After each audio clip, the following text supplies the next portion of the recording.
Hello, this is Tony Heller from RealClimateScience.com. The National Climate Assessment shows that heat waves were much worse in the United States prior to the year 1960. And they also showed that peak temperatures at most U.S. stations were considerably higher prior to 60 years ago. This is in these scientific documents, but that's not the information they released to journalists and politicians. This graphic was distributed for scientifically ignorant people in politics and the press. Over here on the left side is their graph for U.S. heat waves. It hides all of the data prior to the 1960s and makes it look like heat waves are getting worse in the United States. I've highlighted in red all of the critically important data which is being hidden.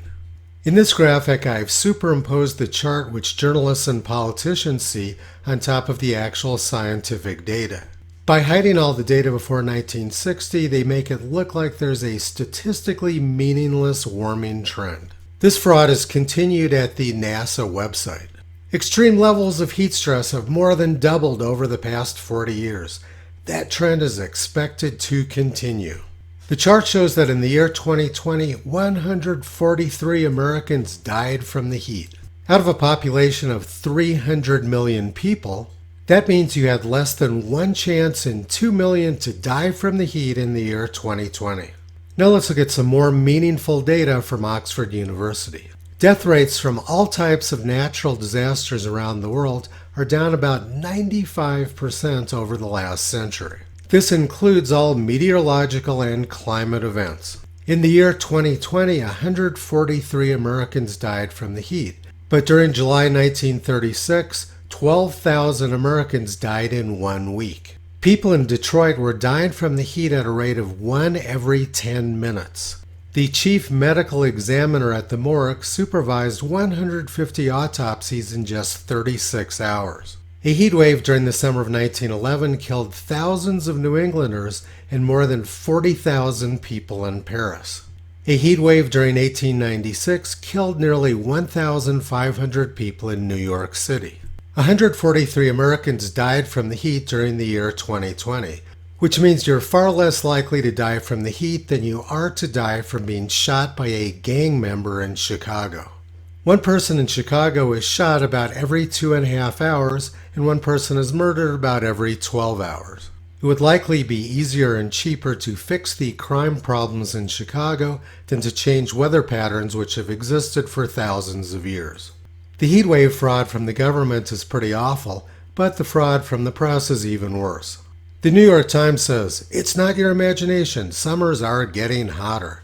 Extraordinarily hot summers, the kind that were virtually unheard of in the 1950s, have become commonplace. The New York Times couldn't even get their propaganda correct. The 1950s were actually quite hot. After the 1930s, the 1950s was the second hottest decade in terms of the percent of days above 95 degrees Fahrenheit or 35 degrees Celsius. Illinois set their all-time record temperature of 117 degrees on July 14, 1954. Missouri set their all-time record temperature of 118 degrees on July 14, 1954. And Virginia set their record temperature of 110 degrees on July 15, 1954. Apparently, the New York Times didn't know that they were supposed to cut off the data prior to the 1960s, not prior to the 1950s. These people really need to coordinate their climate fraud more effectively. Now let's look at some more heat wave fraud from the New York Times. They provide this webpage, "How much hotter is your hometown than when you were born?" As the world warms because of human-induced climate change, most of us can expect to see more days when temperatures hit 90 degrees Fahrenheit or higher. See how your hometown has changed so far and how much hotter it may get.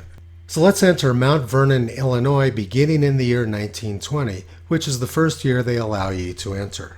This is what comes up. Our data set goes back to 1960 when you were 40.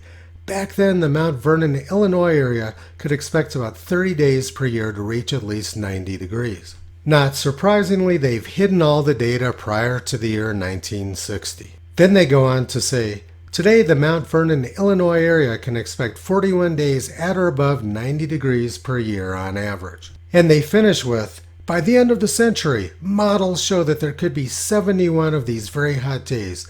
The likely range is between 52 and 100 days above 90 degrees Fahrenheit. We've seen the New York Times propaganda. Now let's look at the actual data for Mount Vernon, Illinois. This chart shows all 6,540 temperature readings above 90 degrees Fahrenheit, which have been recorded at Mount Vernon, Illinois since 1895. It's pretty easy to see that Mount Vernon, Illinois used to get much hotter temperatures than they have in recent decades. On July 14, 1936, they got up to 114 degrees. The worst heat waves were in 1936 and in 1901. Of their 6,540 days above 90 degrees Fahrenheit, 4,233 of them occurred before the year 1960. The trend of 90-degree days at Mount Vernon, Illinois is sharply downwards over the past 90 years. But according to the New York Times, models show there could be a lot more 90-degree days in the future at Mount Vernon. The New York Times fraud has two main components: hiding all the data before 1960 and relying on fake computer models for the future. There's no science or journalism being done here. This is just propaganda against low-cost, reliable energy. The same fraud is being carried out widely by the press. I made another video a few days ago about similar fraud from Climate Central. Heat waves have become much less severe in the United States over the past 90 years, and particularly in the eastern half of the country. The heatwave chart isn't the only disinformation in this graphic. There's lots of other similar disinformation, which I'll cover in other videos. Toto's been pulling back the curtain on this disinformation campaign for the past 14 years. You can visit him, Kyrie Caesar, Toki and Upla on the web at realclimatescience.com.